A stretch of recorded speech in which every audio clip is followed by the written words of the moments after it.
Hi, I'm Lawrence Edwards from Black Mountain Honey, and today I'm going to give you my top 20 tips for looking for an out apiary. Permission.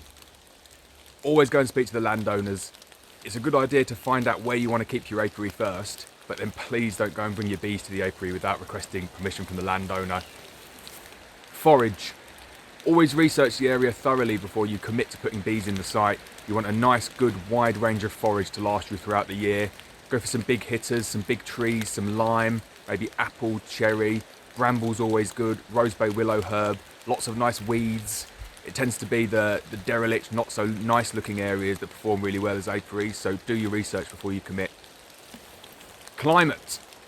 Now you might be a bit limited with climate, especially in the UK, but you need to kind of maximise this as best you possibly can, and obviously it'll be a bit dictated to by the location that you're in, but you might be 3,000 feet up a mountain and think, oh, this is a great place for an apiary, and quite clearly it isn't. So just try and have a think about the climate, the temperature that you're going to get, and all the other factors like that that could influence your choice on the apiary. Access for vehicles. This is my personal favourite, this one. I've found a number of out apiary sites before that have been absolutely perfect, that you couldn't get a better apiary site, but there wasn't access for vehicles. And I've taken them on and it's just proved to be too difficult. Now you need good access for vehicles for a good few reasons, mainly getting the bees there. Please don't underestimate how many times you'll need the vehicle though. It's not just getting the bees there and potentially taking them back. It's getting the feed there, bringing additional brood and super boxes to them.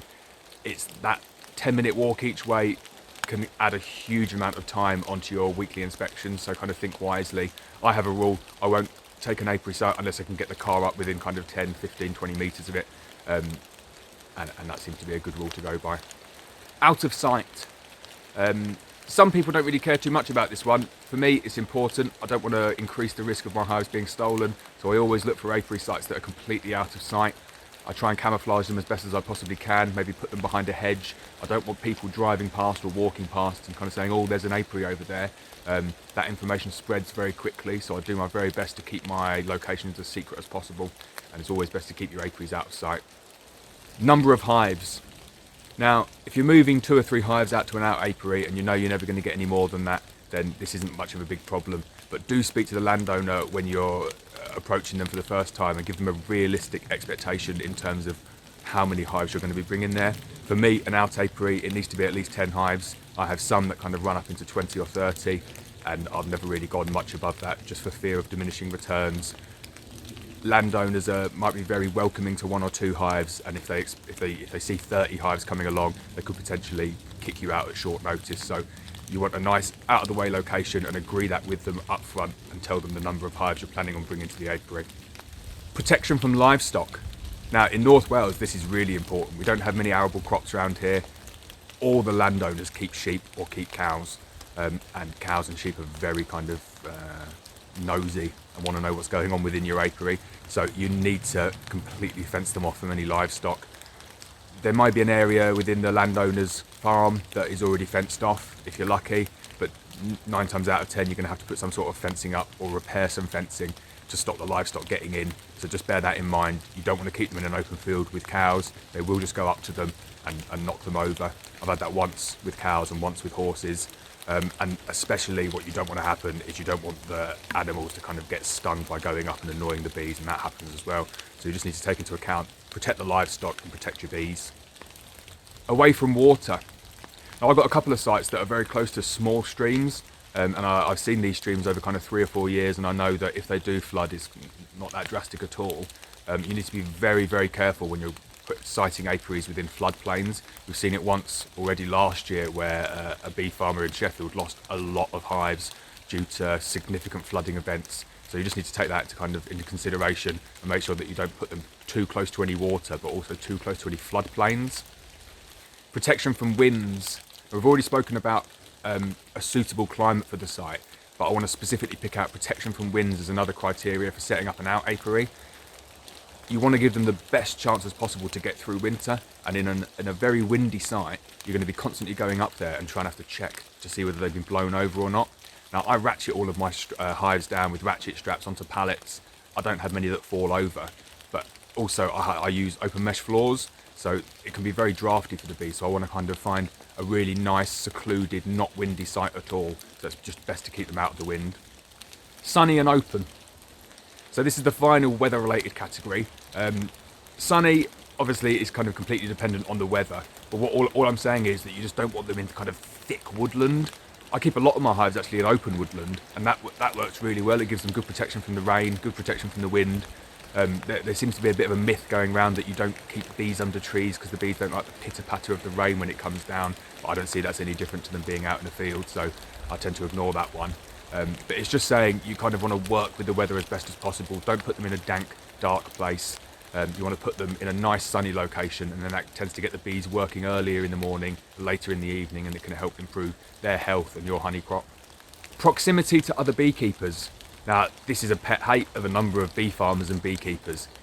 Please try as best as possible not to set up large or even small apiaries right next to other people's apiaries. It's really bad practice. You could potentially be spreading disease if you're not sure of how well the other bees are kept.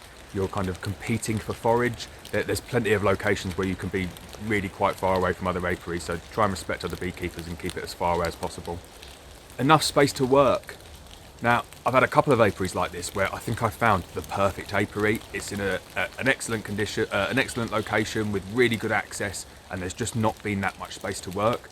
A mistake I made is that I went looking for the apiaries in kind of January, February, found them, and then come May or June, they were really overgrown with brambles and all the trees had come back to life, and I hadn't quite realised how close and confined the actual apiary was, and that was very difficult. So I was doing a lot of kind of maintenance, trying to keep things down. So you just need to have a good estimate of how much space you actually need. I like to keep 1 or 2 pallets per hive, 1 or 2 hives per pallet, and then with enough space in the middle to stack boxes up when you're not using them or when you're doing inspections, and that tends to give you enough space to work with. Landowner agreements. Now, if you're working with a number of out apiaries, it's a good idea to kind of get into the habit of getting into landowner agreements. Now, these can form very simple contracts. They can be an email or a signed written contract, and what that should state is it should give you the terms and conditions of using the site, your access arrangements, the rent that you're going to be paying for it. Farmers tend to accept honey as rent, and most importantly is you want a release clause from that contract. So you want to let the farmer give you a reasonable amount of time to be able to get your hives out if he no longer wants them there. What you don't want is him to ring you up on Sunday night and say, right, if they're not out by Monday morning, I'm chucking them in the stream, or I'm going to burn them. So just kind of plan for when relationships turn sour, because sometimes they do. Away from people. Now, this is a really important one. Please don't set up apiaries in allotments. They don't last longer than 6 months to a year unless you're very, very lucky and have a very tolerant association. It's just best to keep them as far away from people as possible. So don't go near allotments. Try and keep away from any public spaces, any bridleways, any footpaths, any schools. You just want them as far away as possible, and don't let people know they're there, because people are very kind of inquisitive and they'll go searching for them. You might have kids finding them and going and doing damage to them. So just try and keep them as far away from people as possible. Avoid dense woodland. So I mentioned this a little bit before. Open woodland's absolutely fine. You can see this is pretty much what we're in at the moment with a little opening. It works really well. Woodland is good. I mean, don't be scared off by woodland at all. Woodland is where a lot of the big mature trees that you're looking for can kind of thrive. But what you don't want is you don't want a really dark, dense coniferous woodland where the bees aren't going to have much access to forage. They're not going to have much sun. The damp can kind of creep into the hive. So it's just best to avoid those locations. Preferably south facing. Now, this is a preference. I have a number of hives where you just can't get them south facing, and it's not a big deal, but the preference is to face the hive southwards so they can kind of get the sun in the morning and they get the late afternoon sun as well. The aim is to try and get the bees working as early as possible, get the hive temperature up to where it needs to be, and then get them working as late into the night as possible as well, and that should improve your honey crop. Rent. Now, I've spoken about this a little bit before with the agreements with landowners. Include this clause within the agreement, but I wanted to specifically talk about it a little bit. Rent is a big one. Farmers, they're not going to let you have their land for free, but they'll let you have it for very, very cheaply. So the standard offering, I believe, is a £1 jar per hive per year. I don't tend to use £1 jars, so I just give them the biggest jar that I have. But then, if they want a little bit more honey than that, I kind of tend to keep them topped up throughout the year. I might give them a Christmas card, I might give them a gift at Christmas. It's really good to keep your landowners on side. I have excellent landowners in North Wales. Like, I really can't believe how amazing they are. They're so helpful. Like, they come and rescue me with their tractors. They come and ferry sugar syrup around. They come and move my hives for me. And this is without me asking to. They're absolutely fantastic. So if you're watching, landowners, thank you very much. You're amazing. Go and look. It sounds obvious, but if you're going to have a look on Google Earth and you're going to find a good out apiary, you need to go and speak to the landowner, and then you really need to get there, get your wellies on, and go and look for some suitable apiaries.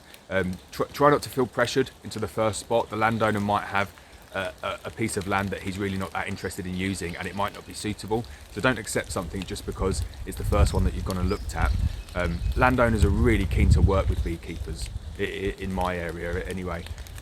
So you can get some excellent spots. So kind of keep an eye on the hints and tips in this video and try and tick as many of them off as possible, and don't get offered the first one that comes along. But more importantly, go out and have a look and have a feel and kind of see what the apiary's like before you commit to putting bees there. Respect the apiary. Obviously goes without saying, clean up your litter, show it as much respect as possible. If the landowner comes along and sees that you've dumped loads of packs of fondant and plastic all over the place, he's going to turf you out straight away. You really need to show it the most respect as you possibly can. Close gates. Farmers hate people leaving gates open, so that's the number one way of annoying a farmer, is leaving the gate open and him having to go and chase all of his livestock. So be really, really careful with closing gates, and just show the apiary as much respect as you possibly can. Treat it as if it was your own. Enjoy your apiary. Now, it's not so much a tip for finding one, but it's a really important one for me. I'm at my happiest when I'm kind of at my apiaries. They tend to be very, very quiet locations. Just kind of take 5 minutes to have a bit of a chill, think about how your life's going, and kind of relax and meditate a little bit. People that know me will find that I'm not very good at that, but I do try my best to kind of relax and chill out when I'm at my apiaries. It's good for your mental health, which we know is very important. That's what it's all about after all, is kind of having fun at your apiaries and taking it a little bit easy. So that's it for the video today. Top 20 tips on setting up an out apiary. I hope you've enjoyed it. I hope you're enjoying the videos. Please subscribe to my channel, and I'll see you soon.